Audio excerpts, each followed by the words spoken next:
Hello, and welcome to Feed Your Fire. I'm Kim Baker, founder of Kim Baker Foods. And in today's episode, we're getting curious, diving into the cold waters of what we don't know. Does that make you uncomfortable? Yeah, me too.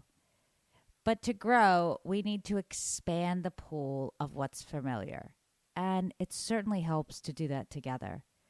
Consider this a riff that will ultimately end with a salad.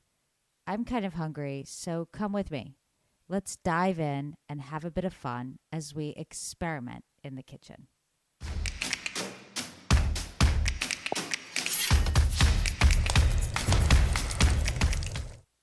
There are endless quotes from writers, philosophers, intellectuals about curiosity and the value of wonder.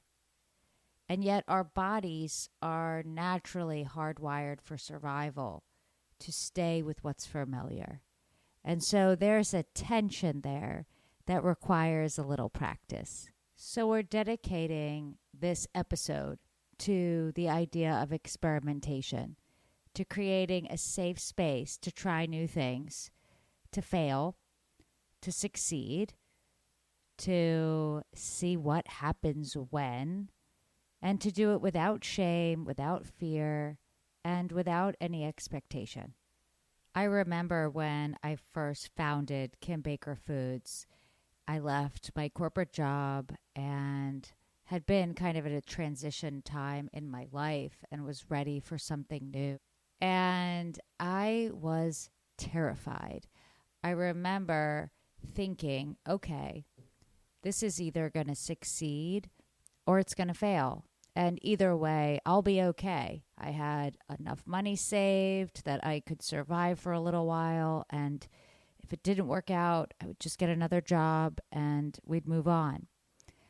But then I realized that I was looking at the whole experience through such a limited lens, and that this was not a binary equation. This wasn't about succeeding or failing. Yes, of course, there was a chance either one of those things would happen, but I was guaranteed to learn something, something that I could carry forward with me. Then there was no such thing as failing. There was only upside. I think so often our egos get entwined with outcomes, and that creates this sense of pressure. And we feel shame then if things don't work out the way we thought they should or we thought they could, because we're attaching to that outcome. And so this is a safe space where we're going to release ourselves of that attachment and just have a good time. You know, when you have guests coming over for dinner and you're not sure what to make, should I make the steady standby that I make every time I have a large group of people over that I know everybody likes, or should I try something different? There's inherent risk in trying something new because what if it doesn't work out? If you're anything like me, you might make something that you feel really confident about and then take a chance on something else. Or at the very least, have some sort of plan B in place that isn't ordering in pizzas. So for today's episode, we're going to make this delicious salad that I've actually made many times before. It's a recipe that was shared with me by my dear friend Olya, and it's actually a recipe that was in my first cookbook. The salad is these chopped fresh garden vegetables and herbs, and you mix it with sour cream and let it sit just for a little while until the sour cream kind of almost becomes like a thinned out sauce from the juices of the vegetables. But today we're going to make it with homemade sour cream. And I've never made homemade sour cream before. It's very easy. So I feel like the risk here is very low. But it's kind of a fun thing to do together because I don't know the outcome. It may end up being horrible, or it may end up being fantastic. It's for us to try and find out.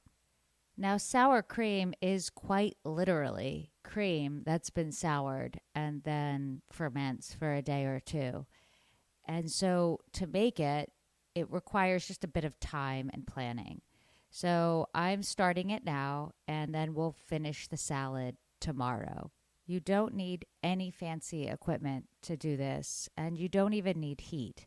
I'm simply taking a metal container and filling it up with about a cup of cold cream, and then we're going to acidify it. I'm going to use a combination of white vinegar and lemon juice. You can use either or. And I'm stirring it up, and then I'm going to cover it with some cheesecloth so that as it sits out, nothing could fall into it. I want air to circulate and for it to be able to breathe. So that's why I'm using cheesecloth rather than like a plastic wrap. And then I'm just going to let it sit on the counter for a day, and we're going to see what happens tomorrow. For you, this should feel like a seamless experience, kind of like when you're watching a cooking show and they're making something and then voila, they have the finished product kind of coming out of the oven. I am actually shutting down, and I'm going to come back tomorrow and we're going to see what really happens live together.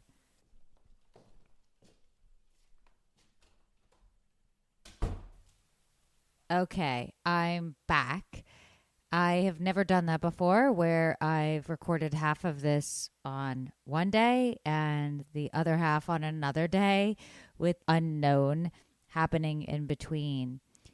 So I'm checking on our sour cream right now, and it definitely worked. This cream is thickened. It is of the consistency of sour cream. I don't even think that I need to really strain it, which in some cases you might have to do with that cheesecloth to get out any of like the residual water. This has really solidified and is a nice thick cream. It definitely has a stronger fragrance than what you find in the grocery store. And I'm going to go in and give it a taste. Whew, it's definitely got a tartness to it. The sour word rings true. My son just passed by and said he thought I was creating the next version of monkeypox in this container. And so it doesn't seem to be a fan favorite. And so we're at a crossroads. So before I make any decisions, I'm going to make the actual salad. So come with me. We're going to take a beautiful tomato that I just got at the farmer's market and some cucumber. We're going to roughly chop that tomato, and we're also going to slice the cucumber in half and then slice that so that they're kind of like half moon shapes. I'm going to add some thinly sliced red onion as well as some chopped green onions. Then we're going to add in a ton of fresh parsley that's been chopped up. Now, this salad is perfect for this time of year as we hold on to those last few weeks of summer. We're going to put all of this in a bowl and season it really generously with salt. The last step is to add in a generous dose of sour cream and some lemon juice. Now, I'm going to go with a plan B, and I'm going to use some store-bought sour cream. And we're going to leave it up to breakstones to season the salad. We're going to toss all of that together, and the juices will start blending naturally. And the best part is taking a nice piece of crunchy bread and dipping it in that sauce. But make no mistake, this was a success. We tried something and we learned. And while we're not using our homemade sour cream today in this recipe, I could see it making my banana bread amazing. And so it simply becomes a transference, not a loss. And if we could think of our experiences in life as being these puzzle pieces, we might not see how they come together at any given moment, but eventually we might find ourselves with the perfect placement. And that very experience may be what brings it all together. And regardless of the outcome, there is value in the process. Trying something new takes courage. And that emboldenment is also an outcome. It's not something we can see or taste, but it's real. And so is this fabulous salad, which I'm about to dig into. Until our next episode, I say so long. Feed your fire, where food nourishes growth.